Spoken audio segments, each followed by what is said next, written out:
74,000 करोड़ रुपयों की लागत से बना अब तक का सबसे विशाल, सबसे पावरफुल और सबसे महंगा स्पेस प्रोजेक्ट 25 दिसंबर को नासा ने लॉन्च किया है।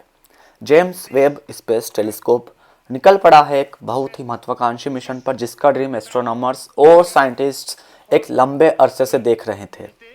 ओरिजिनली ये 2007-2008 में लॉन्च होने वाला था, पर टेक्निकल इश्यूज एंड कुछ मेजर रीडिजाइनिंग की वजह से 13 साल डिले हो गया। Kudos to all the people and the team who worked on it, who built it and who were directly or indirectly connected with it. Hello दोस्तों, मेरा नाम है अंशुल और इस वीडियो में हम शॉर्ट में जानेंगे कि वेब टेलीस्कोप क्या चीज़ है, क्यों स्पेस इंथुसियास्ट इसको लेकर इतना एक्साइटेड है, इसकी क्या खासियत है और ये एक दूसरे स्पेस टेलीस्कोप हबल से कैसे अलग है। So let's dive in.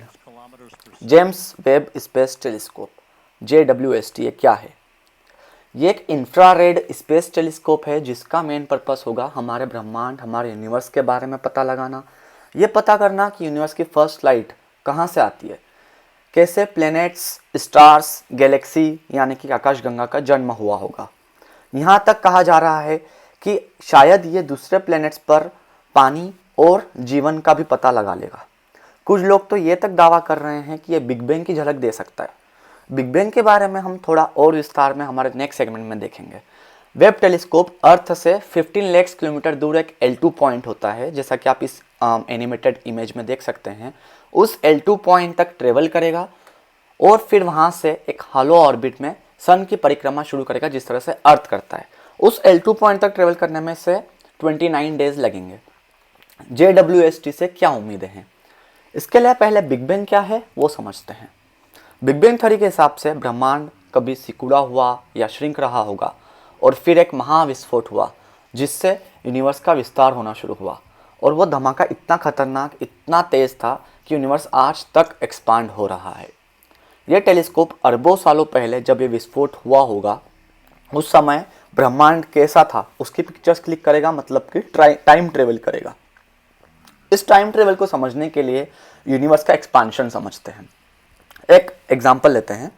Suppose कीजिए आपके पास एक मोटा सा रबर बैंड है और मान लीजिए कि इसकी स्ट्रेचिंग कैपेबिलिटी अनलिमिटेड है, मतलब आप इसको कितना ही दूर तक खींच सकते हैं और ये टूटेगा नहीं। अब हम जैसे जैसे इसे खींचते चले जाएंगे वैसे वैसे ये पतला होता जाएगा। एक समय ऐसा आएगा कि वो इतना पतला या इतना महीन सा हो जाएगा कि आपको दिखाई भी नहीं देगा। बस टाइम के साथ यूनिवर्स भी धीरे धीरे कुछ इसी तरह एक्सपांड होता जा रहा है, खींचा चला जा रहा है। ऐसा माना जा रहा है कि यूनिवर्स आज जिस एक्सपांडेड या खिंची हुई स्टेट में है उस तक पहुंचने में 13.8 बिलियन ईयर्स, मतलब कि करीब करीब 13.8 अरब वर्ष हो चुके हैं। ये टेलीस्कोप करीब 13.7 अरब साल पहले का यूनिवर्स आज कैसा दिख रहा है उसकी फोटोज लेगा, और इसका मतलब है कि जब स्टार्स, प्लैनेट्स, फर्स्ट स्टार या फर्स्ट प्लैनेट फॉर्म हुए होंगे उस समय की इमेजेस क्लिक कर कर सेंड करेगा। Hubble versus web. Hubble telescope 1990 में एक स्पेस शटल से लॉन्च किया गया था और ये 570 किलोमीटर के अल्टीट्यूड पर अर्थ की परिक्रमा करता है। ओरिजिनली इसकी लाइफ 15 इयर्स बोली गई थी, लेकिन ये आज तक एक्टिव है और स्पेस एजेंसीज को यूनिवर्स की बड़ी खूबसूरत और स्टनिंग इमेजेस आज तक सेंड कर रहा है। मैंने यहाँ कुछ एक दो इमेजेस बताई है और डिस्क्रिप्शन में एक लिंक शेयर की है, एक बार ज़रूर देखिएगा, बड़ी ही चकाचौंध कर देने वाली पिक्चर्स है। अब वेब टेलीस्कोप की बात करें तो इसे हबल का उत्तराधिकारी बोल सकते हैं with some major upgrades. Hubble ने 13.4 अरब साल पहले की गैलेक्सी की एक हल्की धुंधली फेंट सी पिक्चर भेजी है, और अब एस्ट्रोनॉमर्स बेकाबू है ये जानने के लिए कि वो फर्स्ट 0.4 अरब साल, मतलब बिग बैंग के पहले 10 करोड़ सालों में क्या हुआ था या तब का यूनिवर्स कैसा था। मतलब अगर हम यूनिवर्स की प्रेजेंट एज 100 साल माने तो हबल ने यूनिवर्स को 2 साल की एज के बाद कैप्चर कर लिया, लेकिन पहले 2 सालों में यूनिवर्स क्या था, कैसे बर्थ हुआ, वो अभी भी एक मिस्ट्री है जिसका आंसर वेब दे सकता है। इस इमेज में दूर एक धुंधली सी गैलेक्सी आकाशगंगा सा दिख रहा है, इसे हबल ने कैप्चर किया है। ये कहा जाता है कि ये अब तक की सबसे दूर की गैलेक्सी है और इसके अंदर क्या है या इसके आगे क्या है वो किसी को नहीं पता। वेब इसके आगे का देखने की क्षमता रखता है। हबल वो 10 करोड़ सालों का कैप्चर नहीं कर सकता है क्योंकि इसका दायरा अल्ट्रावायलेट रीजन तक ही सीमित है और यूनिवर्स में इस पॉइंट के आगे इंफ्रारेड रीजन है। वेब एक इंफ्रारेड टेलीस्कोप है और इसलिए ये यूवी रीजन के आगे का विजुअल सेंड कर सकता है। तो अभी ये वेब टेलीस्कोप कहाँ तक पहुँचा है? ये नासा का लाइव ट्रैकिंग साइट है, कोई भी इसे ट्रैक कर सकता है। इसकी करंट स्पीड, डिस्टेंस और days to reach L2 point track किया जा सकता है।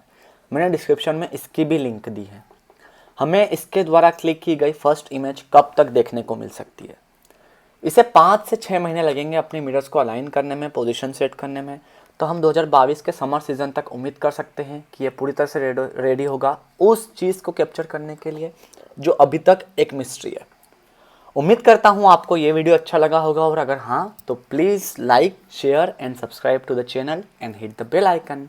Thank you, see you next time, till then, bye bye, take care and stay safe.